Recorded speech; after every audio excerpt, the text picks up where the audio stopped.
Hello students, welcome back to the second video of the chapter Crop Production and Management. This is Leena ma'am and let us start. In the previous video we had finished till the first step, that is preparation of soil of agricultural practices. Today we have to see what are the different implements that has been used to prepare those preparing the soil. That is the first step, isn't it? So let us see the topic, that is agricultural implements. Before sowing the seeds, it is necessary to break soil to the size of grains to get better yield. ये यहाँ पे ये बोला गया है, जो seed बोना, जैसे स्कैटर करते हैं हम सीड को। फर्स्ट स्टेप में क्या हुआ, जैसे सॉइल को हमने प्रिपेयर कर लिया कि उसमें हम अभी सीड को डाल सकें। सो उससे पहले हमें इसको बहुत छोटे पीसेस में, मतलब सॉइल को बहुत ग्रेन साइज़ के पीसेस में हमको करना पड़ता है। ग्रेन साइज़ के सॉइल होनी चाहिए, उस साइज़ में हमको ब्रेक करना पड़ता है, सो दैट उसमें अच्छे से सब कुछ, जैसे सीड अच्छे से जा सके, वाटर जा सके, एयर जा सके, एंड हमको बहुत अच्छा फसल मिले, टू गेट बेटर यील्ड, मतलब बहुत अच्छा फसल हमको मिले। This is done with the help of various tools. The main tools used for this purpose are the plough, hoe and cultivator. Right, so ये जो तीन है, प्लॉ, हो एंड कल्टिवेटर, ये तीन मेन इम्प्लीमेंट्स है। ये जो इम्प्लीमेंट्स के बारे में हम पढ़ रहे हैं, ये तीन इम्प्लीमेंट्स है जिसके बारे में हम अभी देखेंगे। ठीक है, तो ये हो गया पहला। ये पहला पार्ट यहाँ पे देख लो, हो प्लॉ है, ये दिखाया गया है प्लॉ। ये लेफ्ट हैंड साइड में, सॉरी राइट हैंड साइड में जो आप देख रहे हो, that is the implement which is known as plough. Secondly यहाँ पे ये लेफ्ट हैंड साइड में देख सकते हो का एक पिक्चर है, एंड देन ये कल्टीवेटर के लिए है, जो कि ट्रैक्टर के साथ पीछे के तरफ ये अटैच हुआ है। देखते हैं एक के बाद एक कैसे इसके बारे में। सो यहाँ पे लिखा हुआ है प्लॉ। प्लॉ के बाद लिखा हुआ है, this is being used since ancient time for tilling the soil. ये बहुत पुराने टाइम से ये जो प्रोसेस है इसको यूज़ किया जा रहा है, इस पर्टिकुलर टूल को यूज़ किया जा रहा है। For what purposes? The purposes are like tilling the soil, adding fertiliser to the crop, removing the weeds, scraping the soil etcetera. ये सब कामों के लिए यूज होता है। जैसे टील करना मतलब टर्न और लूज करना है सॉइल को, एडिंग फर्टिलाइजर्स, और फिर हम वीड्स जो होता है, जो अनवांटेड प्लांट होता है क्रॉप के साथ मिक्स होके उसको हर्डल क्रिएट करता है, उस सब को निकालने के लिए। फिर स्क्रैपिंग ऑफ सॉइल मतलब तो हल्का फुल्का जो खुदाई होती है सॉइल की, ताकि हम बीच बीच में सॉइल को लूज़ कर सकें, वो सब ये सारे प्लॉ से किया जाता था। This implement is made of wood and is drawn by a pair of bulls or other animals like they are horses, camels, etc. It contains a strong triangular iron strip called plowshare. हाँ, ये प्लॉशेयर के बारे में बताया जा रहा है। ये कौन सा है प्लॉशेयर, कौन सा है, ये देखो प्लॉशेयर, ये वाला पार्ट में हम देख सकते हैं। ये हो गया आपका प्लॉशेयर। ओके, ये पार्ट हो गया प्लॉ से, ये प्लॉ सैफ्ट दिया गया है। और ये जो पार्ट है, ये यहाँ पे देखो एक बीम के साथ जो नेक ऑफ द एनिमल के ऊपर रखा गया है, उसके ऊपर ये अटैच किया जाता है। मतलब ये वाला पार्ट यहाँ पे अटैच किया जाता है, so that the animal can drive this particular हो। ये हो का ये वाला पार्ट जो है, ये नीचे वाला, ये मेटल कंटेन करता है, जो इजीली खुदाई करने में हेल्प करता है हमको। ठीक है, फिर आगे देखते हैं क्या कहा है यहाँ पे। It contains a strong triangular iron strip called ploughshare. The main part of the plough is a long log of wood which is called plough shaft. Okay, plough shaft है ये, इसे प्लॉ सैप्ट कहते हैं हम। There is a handle at the end of the shaft, the other end is attached to a beam which is placed on the bullock necks, and the one pair of bulls and a man can easily operate the plow. Picture में हमने already देखा है, फिर एक बार मैं दिखाती हूँ यहाँ पे। ये देखो, ये एक ट्रायंगुलर पीस है जिससे खुदाई होता है। ये पार्ट, इसे हम हैंडल बोलते हैं। ये पार्ट है हैंडल है जिसको होल्ड करता है, this person hold this handle of the plough and then push to plough the soil. Okay, then this is the plow shaft. Already I have told this part contains the beam, and this wooden beam is been kept on the neck of the animal. Okay, clear? Let us move on then. The next part is the indigenous wooden plow is increasingly being replaced by iron plow nowadays. आजकल क्या है, ये जो wooden part है, ये जो wooden part है, ये सब आयरन से बन चुका है. ओके, एंड हो, उसके बाद देखते हैं hoe. It is a simple tool which is used for removing weeds and for loosening the soil. ये दोनों यूज़ है. रिमूविंग द वेट्स जैसे हो में भी होता था, ये हो भी वही काम करता है. And then for loosening the soil also it is used. It has a long rod of wood और iron. A strong broad and bend plate of iron is fix to one of its end. Okay, उसको देखते हैं. ये end work like a blade. It is pulled by animals. Okay, यहाँ पे देख सकते हो, जैसे हमने प्लॉ में देखा हुआ था, जैसे what ever is the work of each part of those what do you say that tool. Similarly here also this is a bend plate. जैसे वो triangular piece में हम लोगों ने देखा था प्लॉ के लिए, जो पार्ट एक्चुअली टर्न करता है सॉइल को. And this is the same that rod that was there. And here this is the handle, and this is the long beam which has to be kept on the neck of the what animals, right? Similarly, now the next topic is the cultivator. Nowadays plowing is done by a tractor driven cultivator. The use of cultivator saves labor and time. This is important. Why this modernized tool is being used? Because to save the labor and time. Okay, यहाँ पे देख सकते हो एक पीछे के side में एक यहाँ पे ये है कल्टीवेटर, जहाँ पे बहुत सारे ऐसे, जैसे हमने हो में देखा था ये बैंड प्लेट है, वैसे ही बहुत सारे यहाँ पे आप लोग देख सकते हो नीचे की तरफ. ये वाला पार्ट में तीन चार ऐसे ही हमको दिखाई दे रहा है. वैसे ही बहुत सारे एक ही आयरन प्लैंक के साथ अटैच्ड है, और ये ट्रैक्टर के साथ अटैच कर दिया जाता है.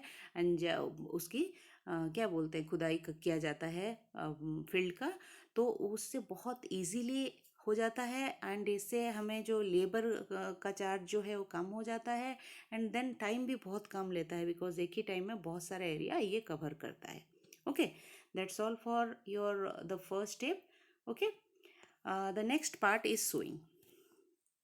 सेकेंड टॉपिक में देखते हैं. Sowing is most important part of the crop production. मतलब हम एक्चुअली ये कल्टीवेशन कर रहे हैं ना, तो ये प्रोडक्शन के लिए हम पहले बीज तो हमको डालना ही पड़ेगा. तो ये क्रॉप प्रोडक्शन के लिए ये बहुत इंपॉर्टेंट स्टेप है. Before sowing good quality seeds are selected. Okay, good quality seeds are clean and healthy seeds of a good variety. So हम पहले सबसे पहले सोइंग के लिए हम एक चूज़ करेंगे सीड्स का. what kind of seeds it should be? It should be good quality. Okay, what do you mean by this good quality seed? good quality का सीड मतलब ये क्लीन होना चाहिए और हेल्दी होना चाहिए. हेल्दी मतलब क्या? इन्फेक्शन फ्री, डिजीज फ्री ये होना चाहिए कोई भी सीड. तभी जाके हम उस वहाँ से good production we can get. Farmer prefer to use seeds which give a high yield. Okay, तो ये अब एक सिलेक्शन ऑफ सीड यहाँ पे क्वेश्चन अराइज होता है. कैसे सिलेक्शन करें? We are talking about the good quality of seeds are to be selected, but how we have to select it, what are the procedure need to be followed. So देखते हैं यहाँ पे. One day, यहाँ पे पहली बोल रही है, one day I saw my mother put some gram seeds in a vessel and pour some water on them. You must have seen at your home children that जैसे ही चावल दाल मम्मी बनाती हैं, उस टाइम इसे पहले पानी में डाला जाता है, इजंट इट. उसके बाद उसको अच्छे से क्लीन किया जाता है. क्लीन करने के बाद अगर कोई सीड्स को जैसे ग्रेन हो गया, वो सारा कुछ फ्लोट कर रहा है, तो उसको फेंक दिया जाता है. जो सिंक हुआ है वही पार्ट को हम कुक करते हैं. Similarly it is the same process यहाँ पे सिलेक्शन ऑफ सीड्स के लिए यूज़ किया जाता है. After a few minutes some seeds started to float on top. I wonder why some seeds float on water. तो ये क्वेश्चन जो अराइज हो रहा है, क्यों ये सीड वहाँ पे फ्लोट कर रहा है. लेट अस सी एक activity. Take a beaker and fill half of it with water. Put a handful of wheat seeds and stir well. Wait for sometime. ये एक्टिविटी हो गया to find out to select the seed, good quality of seeds. Are this seeds which floats on water? Are there any seeds which floats on water? Would those be lighter or heavier than those which sink? Question arise क्या होता है, क्या उनमें से कुछ seed water में float करेंगे, और जो फ्लोट कर रहे हैं वो लाइटर हैं या हैवियर हैं जो नीचे डूब गए हैं. Okay, why would they be lighter? क्यों वो लाइटर हो जाते हैं? Damage seeds become hollow and are thus lighter. So lighter के क्यों होते हैं, इसके क्वेश्चन का आंसर क्या है? जो डैमेज्ड है, जो इन्फेक्टेड है, डिजीज़ हो गया है उस सीड में, इन्फेक्शन लग गया है, तो वो ऑलरेडी ख़राब हो चुका है, वो होलो हो जाता है बिकॉज ऑर्गेनिजम्स उसको खा जाते हैं, माइक्रो ऑर्गेनिजम्स, राइट. एंड इसी वजह से वो लाइटर हो जाता है, इसीलिए वो वाटर के ऊपर सरफेस में वो फ्लोट करने लगता है. This is a good method for separating good healthy seeds from the damage one. तो डैमेज जो हो गया है वो फ्लोट करेगा, जो अच्छा वाला सीड है वो डूब जाएगा. ओके, तो सेटल डाउन हो जाएगा, जो भी हमने बकेट लिया है उसमें पानी जिसमें लिया हुआ है उसमें सेटल डाउन हो जाएगा, बॉटम की तरफ डूब जाएगा अच्छा वाला seed. Before sowing, one of the important task is to know about the tools used for sowing seeds. तो ये टॉपिक के बारे में अब हमारा सिलेक्शन ऑफ सीड हो चुका है, इसके आगे हम देखेंगे कि हमें कौन सा टूल यूज़ करना है. पहले देखते हैं ट्रेडिशनल टूल, कि पहले लोग क्या यूज़ करते थे या आज तक कौन सा ट्रेडिशनल टूल है जिसे आज तक भी यूज़ किया जा रहा है. कुछ हिस्सों में ये भी यूज़ होता है. The tool use traditionally for sowing seed is shaped like a funnel. ये नीचे एक पिक्चर है तो आप देख सकते हो कि एक प्लॉ है. प्लॉ के बैक साइड में जहाँ पे प्लॉ है वहाँ पे एक फनेल है, फनेल और एक पाइप भी अटैच्ड है. You can see this area and two persons are there. Okay, the seeds are filled with the funnel, passed down through 2 or 3 pipes having sharp end. ये 2, 3, 5 पाइप्स भी लगे हुए होते हैं. ये जो फनल के नीचे जो पाइप आप देख रहे हो, ये 2, 3 पाइप्स भी कई बार लगे हुए होते हैं, लेकिन यहाँ पे एक पाइप के साथ दिखाया गया है. Having sharp ends, this end pierce into the soil and place seeds there. Ploughing भी हो रहा है तो थोड़ा सा गड्ढा होता जा रहा है, और ये जो पाइप लगा हुआ है ये पाइप भी नीचे तक जाके वहाँ पे सीड को छोड़ आता है फनेल के थ्रू. यहाँ पे एक आदमी जो है उसमें सीड डालता जा रहा है. ठीक है, तो आगे देखते हैं फिर क्या बताया जा रहा है. तो ये हो गया आपका प्रोसेस जो ट्रेडिशनल टूल का है. ये इसके बाद हम देखते हैं seed drill. Okay, seed drill जो मॉडर्नाइज्ड मेथड है, मॉडर्नाइज्ड टूल है, उससे देखते हैं वो कैसा यूज़ होता है. ये हमारे जो ऊपर पिक्चर है 12.1.2b में, ये सीड ड्रिल का ही पिक्चर है. ओके, यहाँ पे आप देख सकते हो बहुत सारे ऐसे प्लॉ में जैसे एंड में रहता है वैसे वाला पार्ट है जहाँ पे होल हुआ पड़ा है, वहाँ से सीड जाते हैं. ठीक है, now it is the seed drill is used for sowing with the help of tractor. This tool shows the seeds uniformly at proper distance and depth. बच्चों देखो यहाँ पे हमने अगर प्लॉ और इसको कंपेयर करेंगे तो वहाँ पे इन केस ऑफ जो ट्रेडिशनल टूल है वहाँ पे कोई प्रॉपर डिस्टेंस और डेप्थ मेंटेन नहीं हो पाएगा. ओके, जब एक पर्सन वहाँ पे सीड डाल रहा है, फनेल के ऊपर डाल रहा है, it is not necessary that equal amount of seeds will move.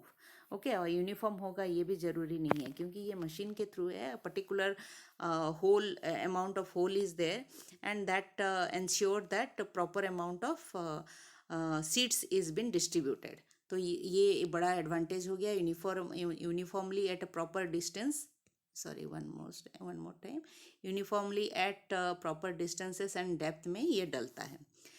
It ensures that seeds get covered by the soil after sowing. ये वाला पार्ट में देखो एक ये है प्लैंक है. ये प्लैंक भी क्या करता है, जैसे ही हम ये प्लॉइंग ख़त्म होता है, सीड उसमें डल जाता है, तो ये प्लैंक उसको कवर करता हुआ जाता है. तो इससे हमें फ़ायदा क्या होता है, बिकॉज ये हेल्प करता है किस चीज़ के लिए, this prevents the damage caused by the birds and sowing by using seed drill saves time and labour. दो चीज़ें होती हैं. जैसे ही अगर हम ये मिट्टी के उसके ऊपर सीड डलने के बाद, बुआई के बाद अगर हम मिट्टी उसके ऊपर ना डालें तो हो सकता है ये बर्ड खा जाएं. ओके, एंड इसके अलावा भी और क्या फ़ायदा होता है, क्या हमारा बेनिफिट है इसमें, ये टाइम और लेबर जो है सेव करता है. राइट, इसके बाद Bujo, there is a Bujo has to say something. There is a nursery near my school. I found that little plants were kept in small bags. What are they kept? Why are they kept like this? ये pictures में देख सकते हो आप, ये bag में पौधे जो हैं लगे हुए हैं. And this area is known as nursery. What is that? Why it is been kept like that? So पहली क्या आंसर देती है यहाँ पे? Seeds of a few plants such as paddy are first grown in a nursery. Okay, when they grew into plantlets, मतलब जो छोटे छोटे पौधे जिसको हम सीडलिंग्स भी कहते हैं, they are transplanted in the field manually. तो पहली का क्या बोलना है? सॉरी, ये जो आंसर दे रही है पहली, उसका क्या कहना है? Seeds of a few plants such as paddy are first grown in the nursery. क्या होता है ना बच्चों, जब बहुत लार्ज स्केल में उगाया जाता है, पहले छोटे छोटे प्लांट्स को नर्सरी में उगाया जाता है. छोटा छोटा जब होता है वहाँ से फिर उसको सिलेक्ट करके ट्रांसप्लांट किया जाता है. जो मेन फील्ड है, मैनुअली ट्रांसप्लांट किया जाता है ताकि हम गुड क्वालिटी ऑफ प्लांट को भी चूज कर सकें. Okay, so this is the process which is also known as transplantation or transplanting. Okay, so ऐसे बहुत सारे एग्जाम्पल्स है. एग्जाम्पल्स लाइक तुम्हारे tomatoes, chillies, not only paddy, wheat also, the same process has to be maintain. Okay, और to be followed. Some forest plant and flowering plants are also grown in the nursery. आप सब ने देखा ही होगा सम forest plant जो होता है, फिर फ्लावर प्लांट्स जो नर्सरी में मिलती हैं, right? An appropriate distance between the seed is important to avoid overcrowding of the plant. So appropriate distance के लिए हम हमेशा क्यों बात कर रहे हैं? क्योंकि overcrowd ना हो जाए, बहुत ज़्यादा एक ही जगह बहुत सारे प्लांट ना उग जाएं. This allows plant to get sufficient sunlight, nutrient and water. हमको क्यों इनके डिस्टेंस के बारे में सोचना चाहिए? क्योंकि so that each and every plant will get sufficient amount of sunlight, nutrient and water. Okay, ये इंपॉर्टेंट है बच्चों, याद रखना. Sunlight, nutrient and water from the soil सबको इक्वली मिले, अच्छे अमाउंट में मिले, ताकि वो अच्छे से ग्रो कर सके, right? Sometimes a few plant have to remove to prevent the overcrowding. Overcrowding is a main cause for not getting the sufficient amount of the sunlight, nutrients and water and hurdles for the good yield, right? तो over crowding अगर हम देखेंगे कई जगह पे by mistake हो गया है, तो उसको वहाँ से रिमूव करना बहुत ज़रूरी होता है. रिमूव करने से क्या होगा ना, वहाँ पे अच्छी तरह से वो पौधा जो है बहुत अच्छे से ग्रो हो पाएगा, right? So next topic, the third step, that is your adding manure and fertilizer. The substances which are added to the soil in the form of nutrient for the healthy growth of plants are called manure and fertilizers. Okay, so basically ये दो terms जो है हमको याद रखना पड़ेगा. Healthy grow, nutrient देने के लिए, healthy growth of the plant के लिए हमें मैन्योर एंड फर्टिलाइजर्स को यूज़ करना पड़ता है. जो सब्सटेंस हम ऐड करते हैं उस सब्सटेंस को मैन्योर और फर्टिलाइजर बोलते हैं. अब बूझो यहाँ कुछ कह रहा है. I saw a healthy crop growing in a farm, in the neighbouring farm. In the neighbouring farm the plants are weak. Okay, तो हम ऐसे क्यों देख रहे हैं कि कुछ क्रॉप बहुत हेल्दी है, कुछ प्लांट जो है वेरी वीक है? Why do some plants grow better than other? क्यों क्यों ये होता है? What could be the cause? Soil supplies mineral nutrient to the crop. ये तो हम पहले से ही जानते हैं, सॉइल सप्लाई करता है मिनरल और good nutrient. Mineral as a nutrient for the growth of the crop. These nutrients are essential for the growth of the plants. Okay, in certain areas farmers grow crop after crop in the same field. कुछ जगह पे ऐसे ये एक process है. Okay, farmer क्या करते हैं ना, एक क्रॉप के बाद दूसरा crop in the same field उगाते हैं. तो तुम लोग के दिमाग माइंड में अभी एक क्वेश्चन आ रहा होगा कि एक क्रॉप के बाद दूसरा क्रॉप करने में क्या फ़ायदा हो रहा है? The field is never left uncultivated और फैलो. ओके, अनकल्टिवेटेड मतलब जो ज़मीन, जो लैंड में, जो फील्ड में हम अनकल्टिवेटेड फील्ड होती है, ओके, उसको फैलो बोला जाता है. The field is never failed, क्योंकि कुछ ज़मीन को ऐसे अनकल्टिवेटेड नहीं छोड़ा जाता है, फैलो नहीं छोड़ा जाता है. Imagine what happens to the nutrients. जो ज़मीन में न्यूट्रिएंट्स रह गई है उसका क्या होता होगा? Continuous growing of crops makes the soil poorer in certain nutrients. Okay. अगर कंटिन्यूअसली हम ग्रो करवाएं क्रॉप को तो सॉइल को पुअर कर, therefore farmers have to add manure to the fields to replenish the soil with nutrients.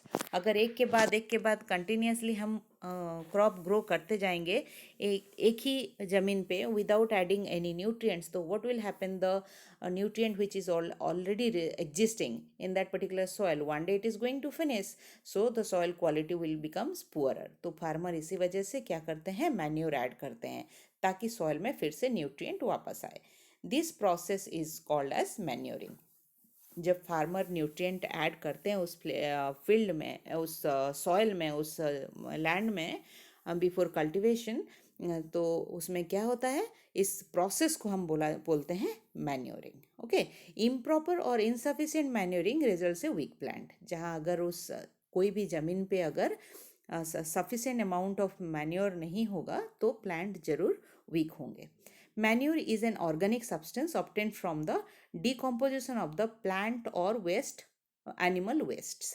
ये पहले से आप पढ़े हो जूनियर क्लास में. ऑर्गेनिक सब्सटेंस मैन्योर क्या है, ऑर्गेनिक सब्सटेंस से ये हमें मिलते हैं और by the decomposition of the plant and animal waste. तो इसी वजह से फार्मर क्या करते हैं, farmer dump the plant and animal waste in pits at open place and allow it to decompose. The decomposition is caused by some microorganism. ये आप लोगों ने सबने जूनियर क्लास में पढ़ाई है. The decomposed matter is used as organic manure. You have already learnt about vermicomposting in class 6. In the picture you can see that what is vermicomposting. In class 6 there is a chapter garbage in garbage out. You must have seen that what is a vermicomposting, isn't it? थोड़ा सा मैं बता देती हूँ यहाँ पे. Red earthworm जो होती है उसको एक पीट में डाला जाता है अलॉन्ग विद सम मिट्टी and what you say some compost is been added to it.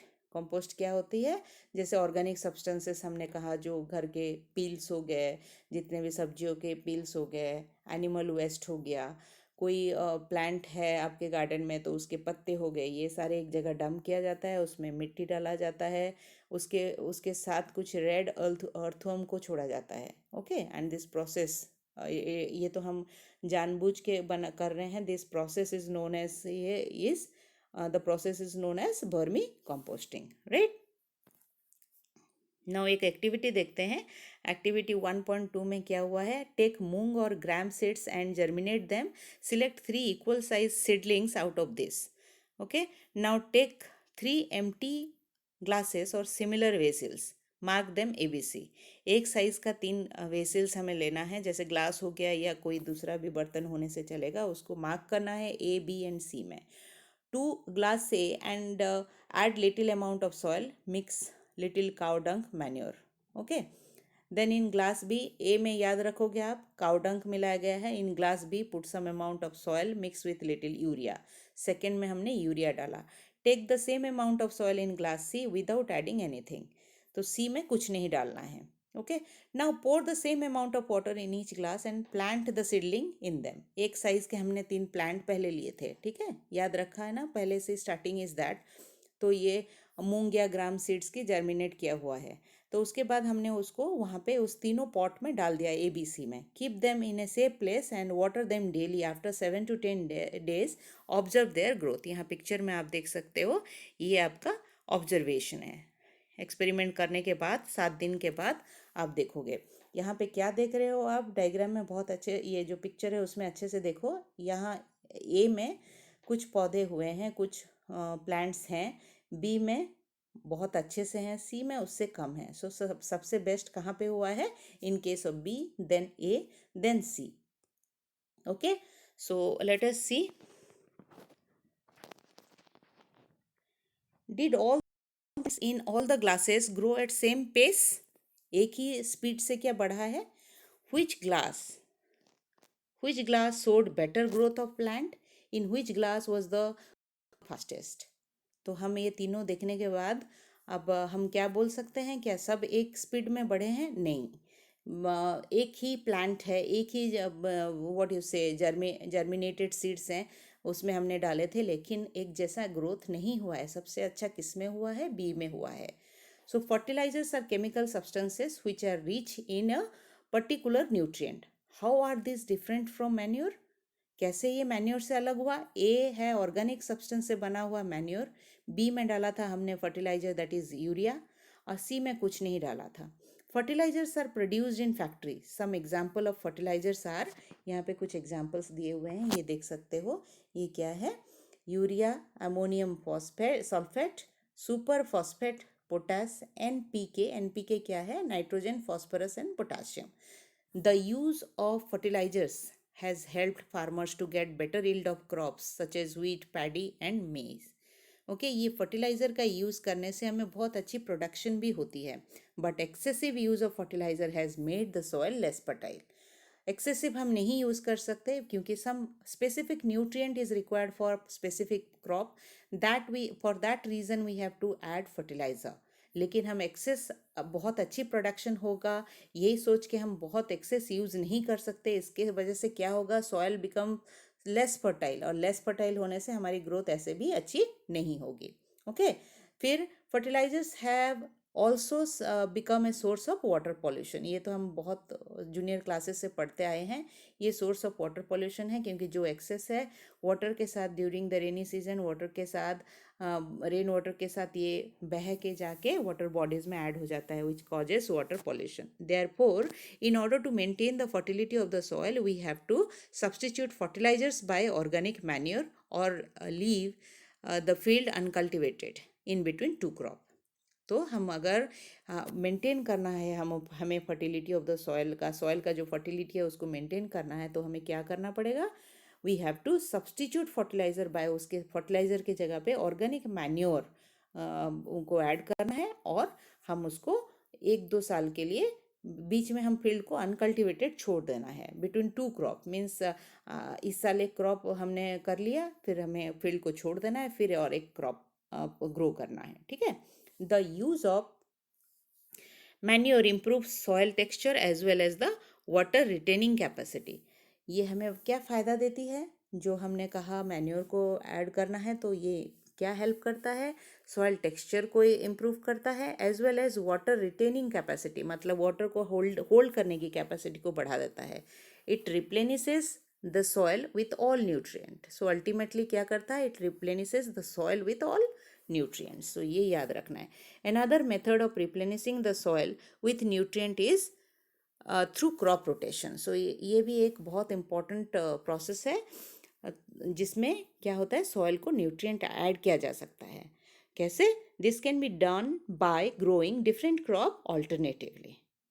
तो ये प्रोसेस में बेसिकली होता क्या है? हम 2 डिफरेंट क्रॉप्स को ऑल्टरनेट करके ग्रो करते हैं। वो कैसे? Earlier farmers in northern India used to grow legumes as fodder in one season and wheat in the next season. So legume मतलब क्या? ये जो leguminous plant होता है, बट ये याद रखना है नेक्स्ट में हमें कोई नॉन लेग्यूमिनस जैसे wheat हो गया इसको ग्रो करना है। तो लेग्यूमिनस प्लांट से कैसे होगा देखते हैं। This helped in the replenishment of the soil with nitrogen. ये जो लेग्यूमिनस प्लांट से नाइट्रोजन रिच हो जाता है जो सॉइल है। Farmers are being encourage to adopt this practice. तो ये होता कैसे है? जूनियर क्लास में in the previous classes you have learned about rhizobium bacteria. Okay, rhizobium bacteria में तुमको पता ही होगा ये कहाँ रहता है। जैसे लेग्यूमिनस प्लांट का रूट में जो नोड्यूल्स होता है उस नोड्यूल में सर्वाइव करते हैं ये राइजोबियम, और वो उनका काम क्या होता है? एटमॉस्फेरिक नाइट्रोजन को लाके फिक्स करते हैं ओके सॉइल में। these are present in the nodules of the roots of leguminous plants. जैसे मैंने कहा ये वहीं में रहते हैं। they fix the atmospheric nitrogen. okay, so next देखते हैं। ये फर्टिलाइजर और मैन्योर का डिफरेंसेस है, क्या है इसमें। अब fertiliser is a inorganic salt, manure क्या होता है? वो बना हुआ होता है ऑर्गेनिक सब्सटेंसेस से, लाइक जैसे कैटल डंक हो गया, human waste, plant residue etcetera. Second point कहता है फर्टिलाइजर जो है प्रिपेयर होता है फैक्ट्री में, मैन्योर जो है प्रिपेयर होता है फील्ड में। थर्ड पॉइंट कहता है the fertiliser does not provide any humus to the soil, क्योंकि ये केमिकल से बना हुआ रहता है इसी वजह से।